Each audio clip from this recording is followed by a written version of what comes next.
Hello everyone, this is Peak Entertainment and we are back again, and we're going to continue now with our ongoing classic anime review series, and this week we're going to concentrate on Ghost in the Shell. This is one of the most popular, renowned animes and received large acclaim on its original release from great directors such as James Cameron, and the Wachowski brothers have often acknowledged Ghost in the Shell as one of their primary sources of creation when they created the Matrix movies. This was a standout movie really when the anime revolution broke out amongst VHS, amongst the Mignotis, and it was also cited a lot for its great animation and great visuals, which were considered groundbreaking at the time. It's based on the original manga created by Masamune Shirow, who also created famous science fiction manga Appleseed. It's directed by Masamune Shirow, who also directed Patlabor 2. It's one of the more lasting anime IPs of recent times. It spawned several movie sequels and series, including Ghost in the Shell 2 Innocence. It's had 2 animation series based on the standalone complex storylines. We had, of course, the 2017 live action movie directed by Rupert Sanders, starring Scarlett Johansson. A movie I think was actually very underrated, and I'll probably do a review later on that movie on this channel in the future. We've also recently had the CGI Netflix show Ghost in the Shell SAC 2045. So we will primarily be concentrating, of course, on the original anime, which was released in theatres in 1995 and at the time had one of the most expensive budgets ever for an anime, costing around $10 million. So the original setup for Ghost in the Shell is that we are in a futuristic society which, as well as consisting humans, we also have cyborg beings who, as well as having prosthetics, they also have what we deem as cyber brains, superior intellectual brain capacities, and the risk here is that those brain capacities can be infiltrated by other people with cyber connections, and they could be influenced to be under control and be set to do as what the controller's bidding is. And these cybernetic brains are known as ghosts, and certain beings within society have them. And we deal with the anti-terrorist force known as Section 9, and they are in major pursuit of a cyber terrorist known as the Puppet Master, who's causing varying amounts of chaos and destruction in his wake.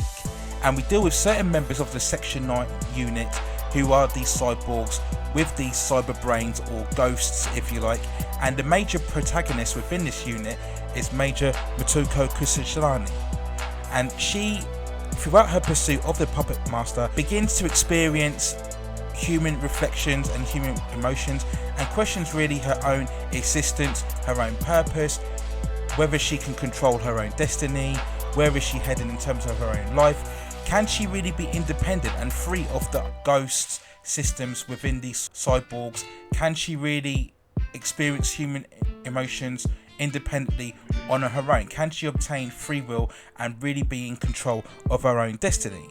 And as the story progresses, she finds out that she has a hidden connection with the Puppet Master that she didn't deem that she had before.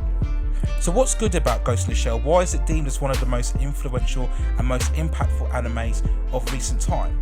Well, I think the first aspect is the animation, which still holds up today, which is very stunning and very detailed and beautiful.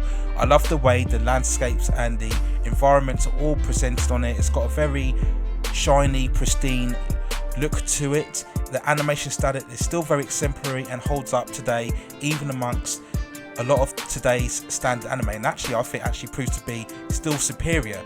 What is also very special is the music, and this is by the composer Kenji Kawai, who also composed the music for Patlabor 2, and the music is extremely beautiful.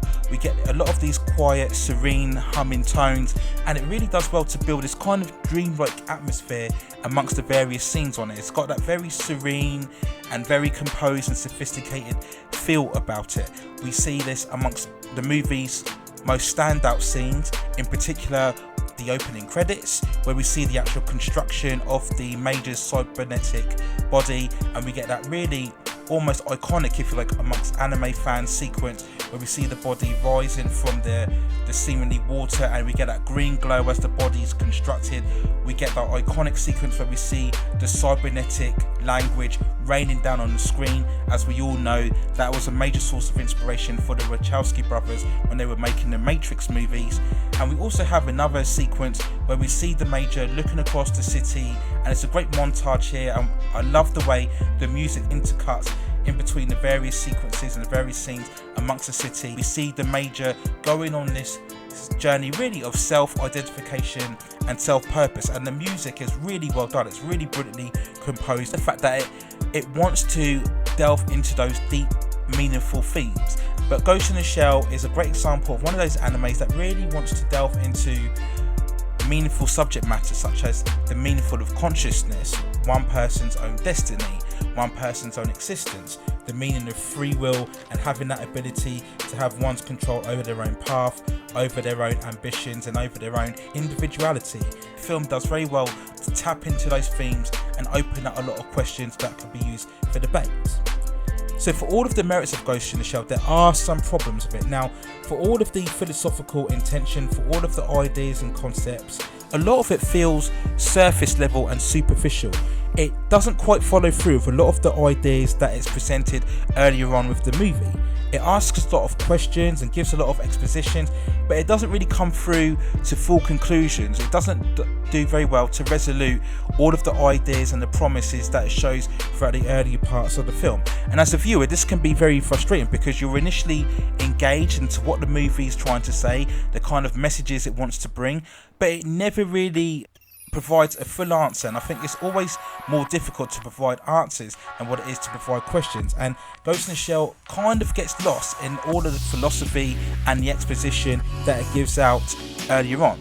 There's a certain coldness and an impersonal feel to the movie. Now, people may say, well, that's understandable because the protagonist is a cyborg, so you wouldn't expect to see a lot of emotional engagement. But I think the problem with that is that it lacks a certain compelling drive when you can't really attach to any of the characters. They kind of just say lines and do things without any real sense of urgency or edge. And I think as a viewer, you kind of lose the feel of where the characters are, what are they really there for. They just feel more like props than actual personalities or characters that you can really engage with. And I think the film suffers a lot of that. There's also a major lack of pace and momentum. Yes, we have very stunning, beautiful constructed sequences I mentioned before, but there's not really a lot of action. We get an opening scene at the beginning part of the movie where we get a chase within the market stall, and then we don't really get that much of action scenes until the conclusion of the movie. Now, of course, I'm not saying a movie is defined by its action and that there has to be a spectacular action sequence every 2 minutes, but the problem with Ghost in the Shell is that when you get past the ideas and the concept that it doesn't see through, it kind of really moves at a very slow pace. And I hate to say this, and I may offend a couple of people when I do say this, but the movie can get a bit boring at times. It really struggles to have any of that real compelling drive, that real sense of purpose to it, that real kind of quickened pace and energy about it in terms of the storytelling. Much like Patlabor 2, it seems to concentrate more on being a showcase of animation techniques rather than telling a real gripping story. As I mentioned before, all of the montages and sequences are very beautiful, they're very great to look at, but once you get past that, there's not really a lot beneath, there's not really a lot to really latch onto, and you kind of get to the end of the movie and think, well, where does that movie really head to? What kind of message was it really trying to say? It has a runtime of 82 minutes, which I think in the grand scheme of things is a bit of a mercy. I think had it exceeded beyond those 82 minutes, I think the film would have suffered even more. I think at 82 minutes, that's kind of an ideal runtime, purely because it doesn't really expand or it doesn't really follow through on much of the concepts that it sets out at the beginning of the movie. Now, a lot of people may say that's good because things are left open to interpretation and things can be debated, but as a viewer, I like a movie that really closes out the message and the points that it's trying to set out when it starts. So if I had to give an overall score for Ghost in the Shell, I would give it a 6.8 out of 10. Beautiful animation, stunning music, very sophisticated and composed. Initially very ambitious in the concepts and the ideas it wants to present, but it never really follows through on them, and I think it just gets caught up a bit in its exposition and the concepts that it wants to present. And when you get to the final scene and the end credits roll, you sense a feeling that the film didn't really go anywhere. There's a kind of empty feel as the film draws near its conclusion. So let me know what you think in the comments below about Ghost in the Shell. Do you think it was a superior movie, or do you think the number of series and animations that has spawned since the release of the movie back in 1995 are actually superior to the movie? Now, I've read various debates and reviews, and a lot of people actually prefer the two standalone complex series of Ghost in the Shell. They feel those series a lot more engaged in terms of storytelling, and this will also be a very unpopular statement, but I actually feel that the live action movie from 2017 actually did a better job of telling a much more of a compelling and engaging story, and I will reveal more when I review that movie later on this channel. But let me know what you think in the comments below. Does Ghost in the Shell remain a real big favourite of yours? Do you still regard it as one of the best animes of all time, or do you think it's overhyped and a bit overrated, and maybe do you feel that a lot more could have been added in terms of characterization and storyline? So those are my thoughts for now on the review of Ghost in the Shell. Let me know what you think in the comments below. I will provide more reviews of these classic anime titles, so please hit those like and subscribe buttons as I continue to progress on with this channel and provide more great content for you. So that's it for now. Take care of yourselves, stay at safe distances, and I will see you very, very soon.